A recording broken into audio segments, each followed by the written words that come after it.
Mastery quiz number 7, solve two-step inequalities. Last mastery quiz of the semester, yay! Solving two-step inequalities is a lot like solving two-step equations. We start by drawing a line down the inequality sign instead of the equal sign. And we still have to undo addition or subtraction before we undo multiplication. So the first thing I will do here is subtract 9 on both sides to get rid of my plus 9. Positive 9 minus 9 is 0, so I can cross that out. That leaves me with 4x on the left. On my line, I bring down my greater than sign, since I don't have an equal sign in this problem. And 5 minus 9 is negative 4. Now to get x by itself, I divide both sides by 4. 4 divided by 4 is 1. I can actually just cross those out because I have 1x, same as x, is greater than negative 4 divided by 4 is negative 1. That is my answer. On the quiz, you will also be asked to graph your solutions.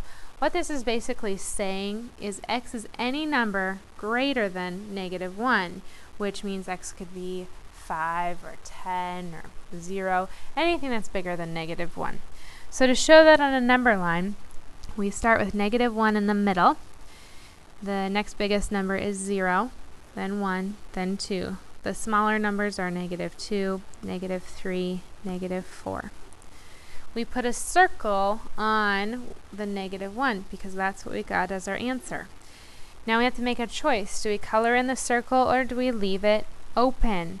This inequality sign has no equal bar at the bottom, which means x cannot actually be negative 1 itself. So that means we leave our circle blank. And x is anything greater than negative 1. Well, the greater numbers always go to the right, so we draw an arrow off to the right, and then we are finished with that problem. Our next problem starts off the same. We draw a line down the inequality sign. We would get rid of the 5 first because 5 is being subtracted, so we add 5 to both sides. Negative 5 plus 5 is 0, so we get to cross that out. Now we have left x divided by negative 3. Bring down the greater than or equal to sign, and here we have 2 plus 5, which is 7.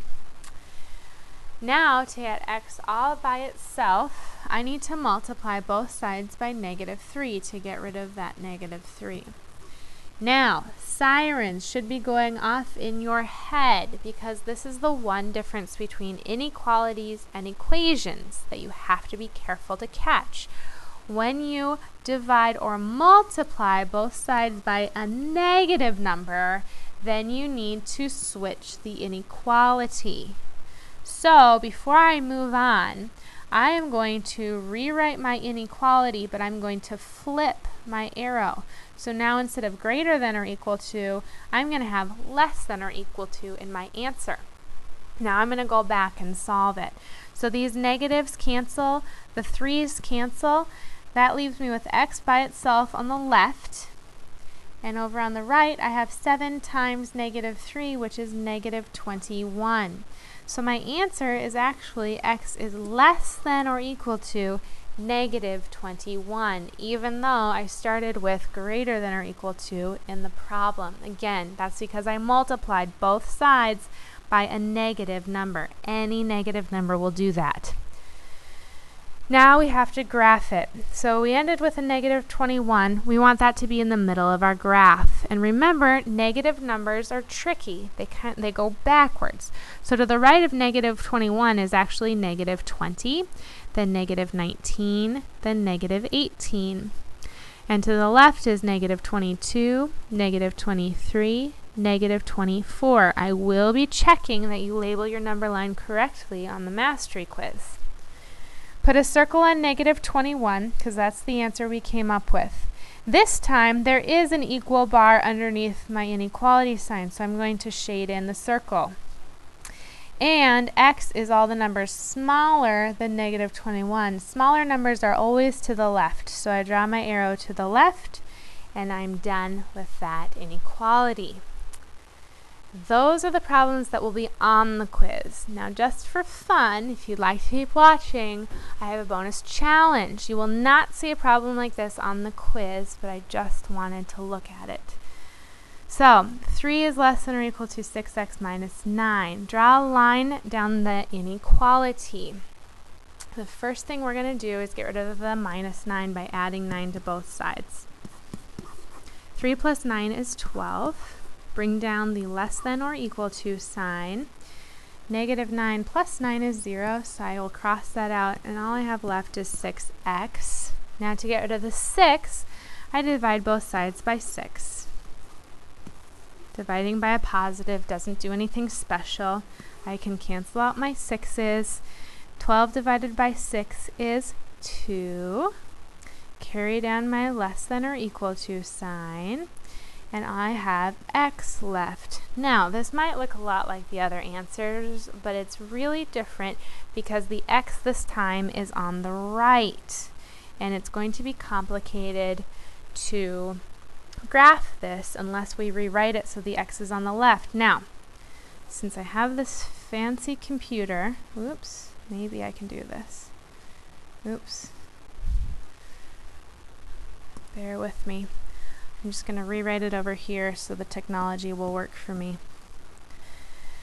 When you flip it, when you switch the x and the 2, you are actually reversing the whole problem. So essentially what you're doing is you're turning it over on its head, okay? So we're going to have to rewrite that so it's more legible, but what I want you to notice is that when we switch those two, the 2 and the x aren't the only things that change. The inequality just changed from a less than arrow to a greater than arrow. So when we rewrite this, it's actually x is greater than or equal to 2. And that's what we are going to graph. So we have a 2 and a 3 and a 1, a circle on the 2. We do get to color it in because of the equal bar, and x is all the numbers that are bigger than 2. So our arrow actually goes to the right. And that is how you graph inequalities.